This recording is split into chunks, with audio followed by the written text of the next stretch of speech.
between breath, take the shot. You've done really good out there, kid. The size of that deer, we're gonna be eating venison all summer. On a day's work. I think we need to see somebody again. And by we, you mean me? No, I mean us. Hey, that look in your eye. Guys in my unit had that look. Maybe there's a brochure you can hand me so I can go?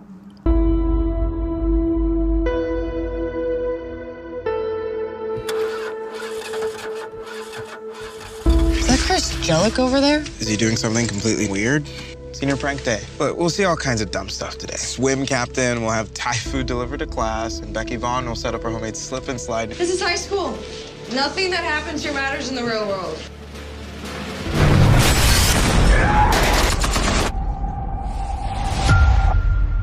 Okay, we are in charge now, so please pull out whichever app you use to do live streaming video. Get them up and running and point it at me. Now! Get down on the ground! Any more friends back there?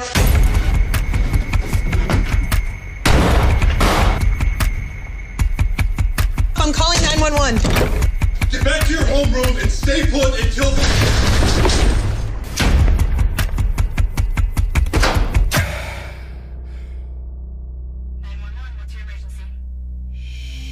You must be close.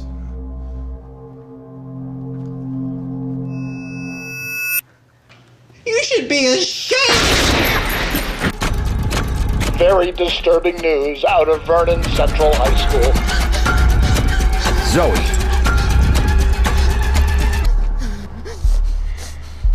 In between breath, take the shot.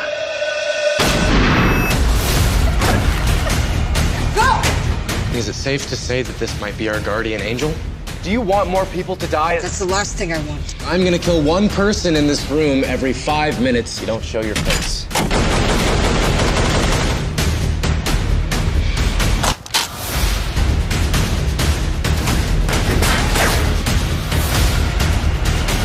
Isn't it ironic that after all your hard work, people aren't gonna remember you?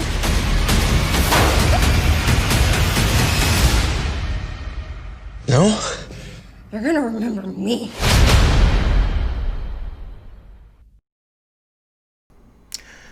Hello, everybody. This is Kiara Ashanti with the Business Intercept, and what you just saw there was the trailer for a movie that was released this past week.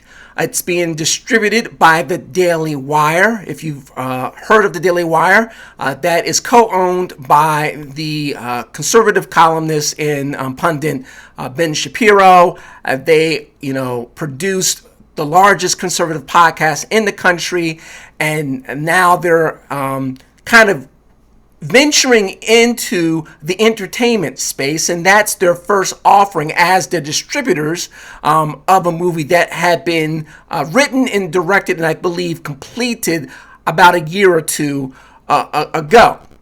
So I'm going to do something a little bit different here. I'm going to do a bit of, number one, a review of the movie itself, which I watched last night, and talk a little bit about the business aspect of Ben Shapiro and the partners at the Daily Wire moving into this direction, because it's quite a bit divergent from political punditry.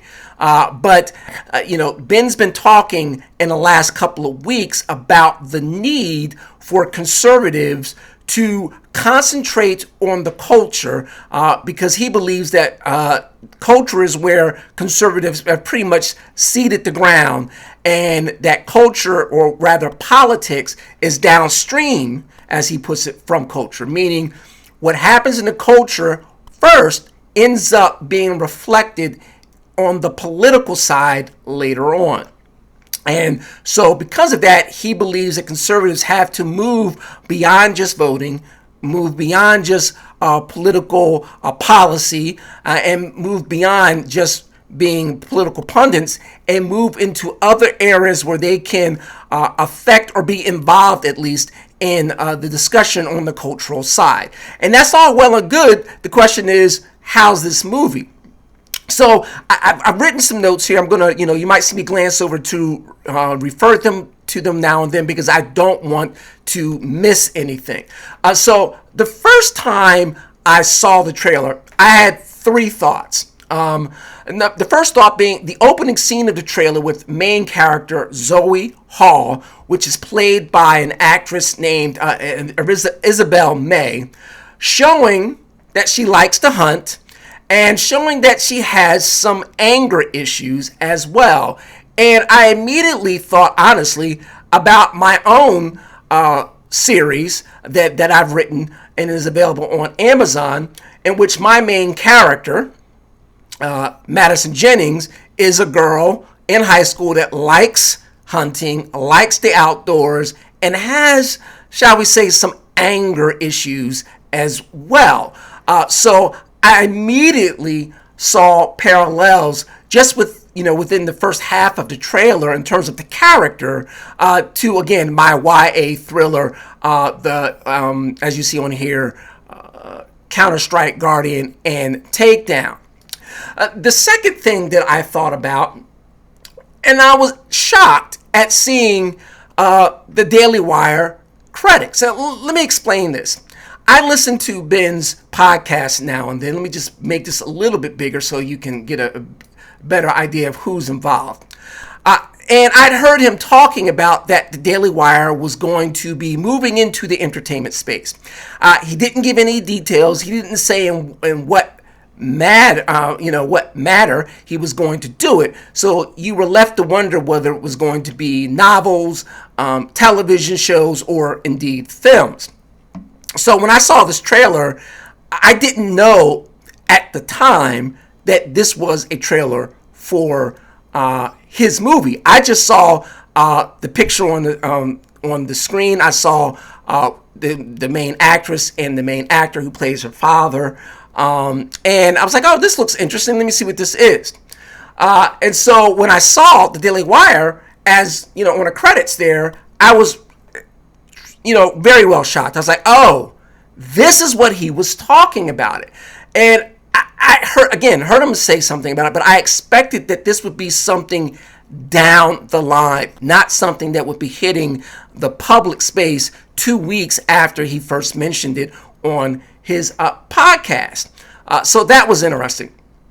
The second thing that I thought about when I was looking at the credits here, or the trailer though, is the production values. Okay, this, from the moment you start looking at the trailer, looks like a film that's headed to the theaters. It doesn't look like an independent film, which very often can look low budget, whose production values can be a little bit less than what you would see if you're going into an AMC theater or looking at even on Netflix or Amazon Prime or something. So that was very, very surprising. I could see the production values immediately, and indeed those values carry out through the movie. It doesn't look cheap, doesn't look cheesy, and it doesn't look made for television. Ben and his partners have decided that they needed to try and get back some of the culture that they feel like conservatives have lost ground to leftists and the woke crowd, and this is their first step toward providing entertainment in order to do that. Now, you got to understand something about this movie. This movie tackles a very hard subject, and I'm not sure if Ben is to be congratulated or smacked in the back of his yarmulke for deciding to bite off something so large, and that will be so much controversy surrounding it. I mean, he's Ben Shapiro. People know him who deal with politics and watch news, and if you're not a conservative, you basically hate him. So for him to get involved in a subject that tackles school shootings, school mass shootings, is a huge endeavor, and to my mind, jumping off the deep end in terms of the entertainment space right from the back. Which, as we see, again, it makes him a target for critics. As we'll talk about later on, critics are going to come after this movie like gangbusters. And after watching the movie, I can tell you that more likely than not, they're going to come after it because of the subject material and because it's being distributed by Ben Shapiro and the Daily Wire. But in terms of the movie itself, it will not deserve any of the acrimony that is coming its way. It's completely different from the woke fare that you expect to come out of Hollywood, but this movie is not preachy at all. And just so everyone knows, as I get into some of the details, there will be no spoilers in this review. Okay? Now, here's the thing. Often, movies aren't conservative. If you have a movie that can be considered conservative, it's usually because it's religious-based. And very often, religious-based movies and films are over the top. They tend to be a bit cheesy, and the production values are typically low. Very often, even if they're released in the movies, they look like something that should be on television. And Run, Hide, Fight does not make that mistake. Again, as I mentioned a few moments ago, the production values throughout the film are excellent. Not only in terms of the acting, but the shot selection that they use, the editing, lighting, everything is on point for something that you would expect to go into a movie theater and spend $12 for a movie ticket, assuming we were able to go into theaters right now. Okay, Isabel May, who plays Zoe, she brings that character to life, and most important at all for this whole thing, okay, she is not a Mary Sue.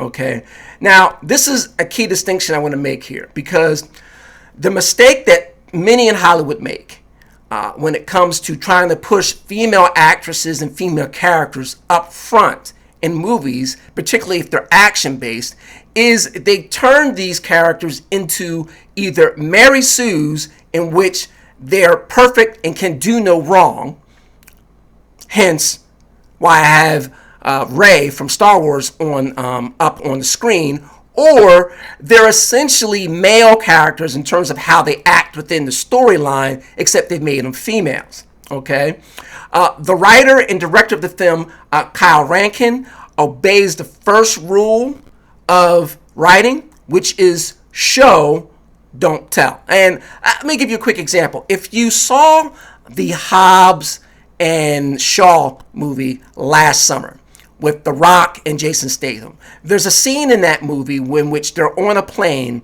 and The Rock is talking about Jason Statham's character's sister.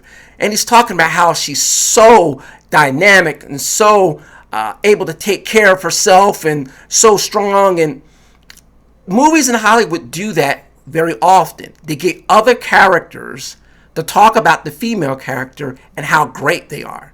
And that's poor writing. Okay? What you're supposed to do in any movie, whether it's a female character or a male character, is show the character being strong, being great, being dynamic. You don't talk about it, you show it.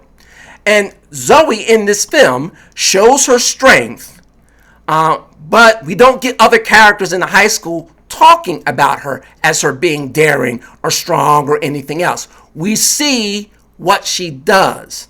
Okay? Not only that, but in the movie, as you can see from the trailer, so I'm not spoiling, obviously, she does get injured. She does get afraid. She does make mistakes. So she's not a perfect heroic character like Rey was in Star Wars. Okay? And that provides a much better dynamic to a film for putting up the wrong thing, for moviegoers. You want to see a character that you can root for, and it's better for you to root for them if there's stakes. You know, in Star Wars, again, I want to keep going back to this because this isn't a review of Star Wars, but one of the problems with Rey, who had so much potential as a character, is you never really felt there was that many stakes for the character because she seemed to be able to do everything right away. That's not the case here with the character of Zoe at all. Now, Thomas Jane, Rada Mitchell, and Treat Williams are familiar actors in the space of films. I'm sure you've seen all at some point in your movie or television watching history, but this movie really is all about the young actors. It's their show, and they hold up the film quite well. All the characters are given good material. We feel their fear and desperation, which is a good thing.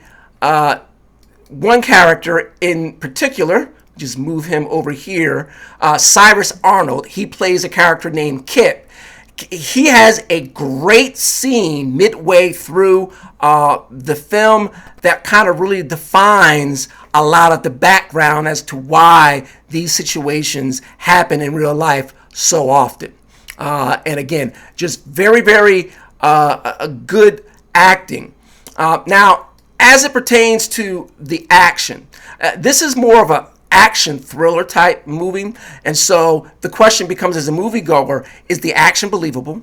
Does it have you at the edge of the seat, worried about what's about to happen to the characters on screen? And this movie does deliver that completely. The beginning of the movie, once we get past the initial introduction, the action scenes and what's portrayed on the screen is visceral. Okay, if you don't like violence, maybe this movie might not be best for you because it is gut-wrenching, but necessary. I mean, that's always the thing about movies, and you see this more with horror than you do with thrillers. But whenever a movie is really, really violent, if there's ever really lots of blood and guts, and there's not a lot of blood and guts in this film, but like I said, there is violence. The question is it gratuitous or does it serve the story? And in this particular movie, and because of the subject material that it deals with, it does serve the story very well, does serve the purpose of the film quite well.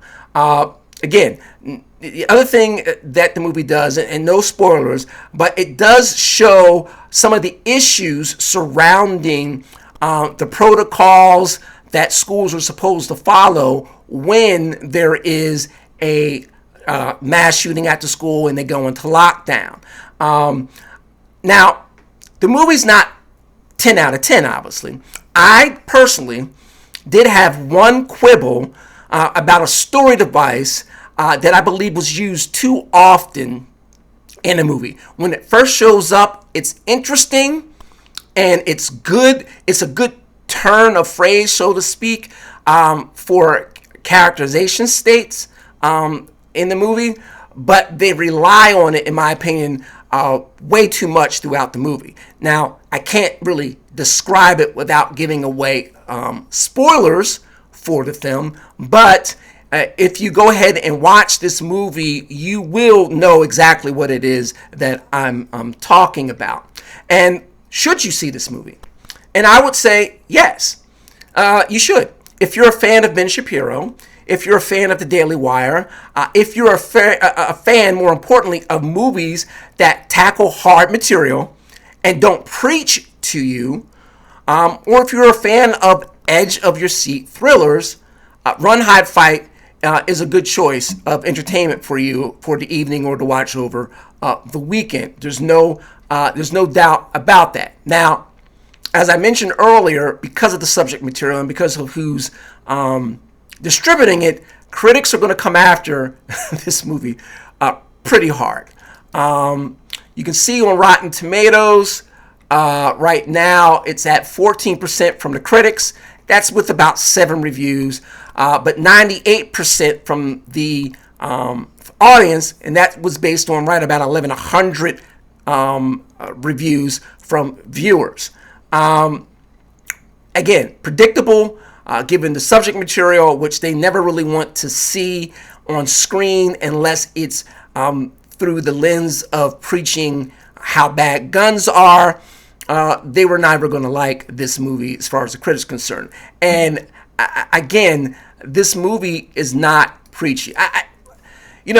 Ben talks about, particularly when he talks about this project, how conservatives are needing to move into the entertainment space and needing to make their own TV shows and own movies that reflect to a certain degree, not only the world view that they have, but how they see the country and other things. But this movie doesn't really do that. When I say it's not preachy, what I mean is there's no politics at all. You can take away from this movie whatever your personal politics happens to be. And by that, I mean, you can leave, you can stop watching this movie at the end and see and feel, if you don't like guns, that this is an example of why gun control is important. If you are more Second Amendment minded, you will see why the Second Amendment is important. If you're someone who doesn't care about either one of those issues, but cares more about what can be done in schools to prevent these sort of things and to keep more kids safe when something like this does happen, you will also see something in this movie for you. But at no point is the writer, the director, preaching any of those three items to you as the moviegoer. And ultimately, that's what everybody should want in a movie. And I think audiences have shown that movies that go woke and end up going broke, it's because they are being preached to. We want to go see a movie and be entertained.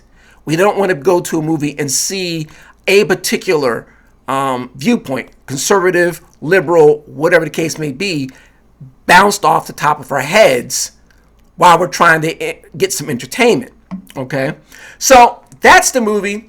I would highly recommend it. It's available right now at the Daily Wire for subscribers.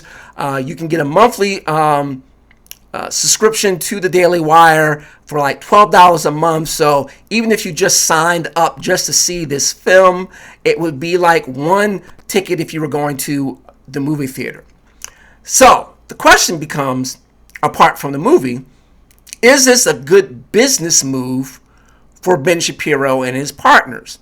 Because there's quite a bit of difference between appealing to a large audience based on political punditry and making entertaining films and television shows, if that's part of the direction you're going to go. Okay, I would say the following things as to how well this venture might end up going for the Daily Wire company and Ben Shapiro. And it's this. The name of the game for any streaming service or any subscription-based service that wants to now put out movies and television is, can you provide enough entertaining content in order to make people tune in specifically to see that content? This is a good first step. This is an excellent first step. But as they move into doing more projects, the question will be, can they, A, get enough content made and at a high enough quality for people to decide to tune in and subscribe to the Daily Wire for the entertainment, not necessarily just for the political commentary. Okay, the Daily Wire will have to build up to do that. I mean, they can't act like a mini Netflix yet, but if they're going to move in that space, the model is content. Okay. The second thing is, as conservatives, any movie or television show that the Daily Wire creates or is involved in is going to have the extra burden of half the country hating Ben Shapiro. I mean, there's no other way to kind of put that.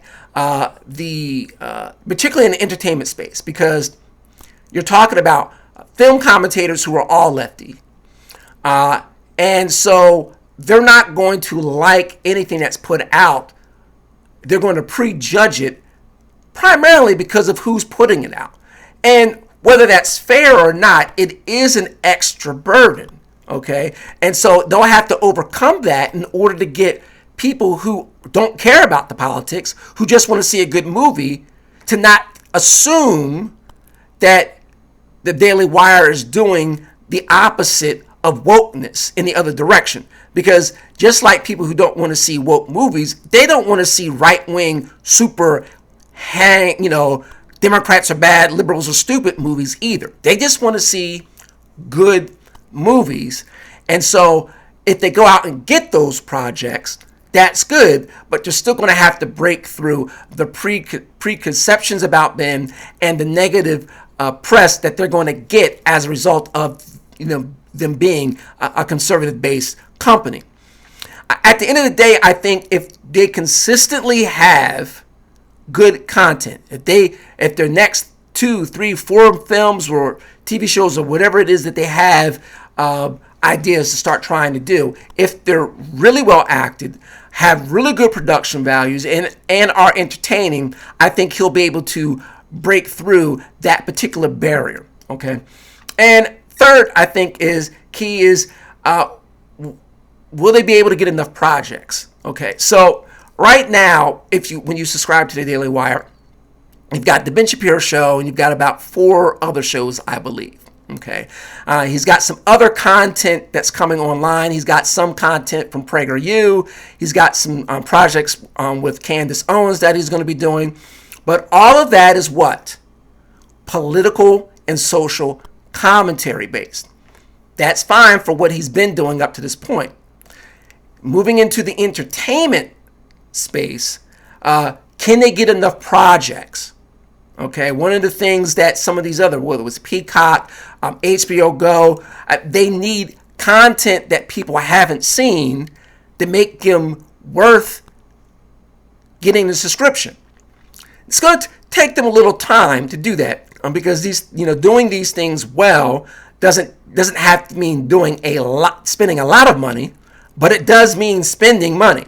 Okay. So hopefully, I wish them well. Again, this is Run, Hide, Fight is a good first foray into this. And I would say that if you like, again, thrillers and you like kick-ass female action heroes or protagonists, this is a good movie. If you like that type of entertainment as well, I would suggest that you also go on to Amazon, look at my 3 books in which the female is a protagonist as well. I'll put a link down below to that particular series. And look, again, if you don't like Mary Sue's, you like compelling characters, you like entertainment, check out this particular movie, check out my books. And as always, if you have any comments, put them down below, subscribe to the channel, and hit the notification bell so when the next video comes out, you'll be notified.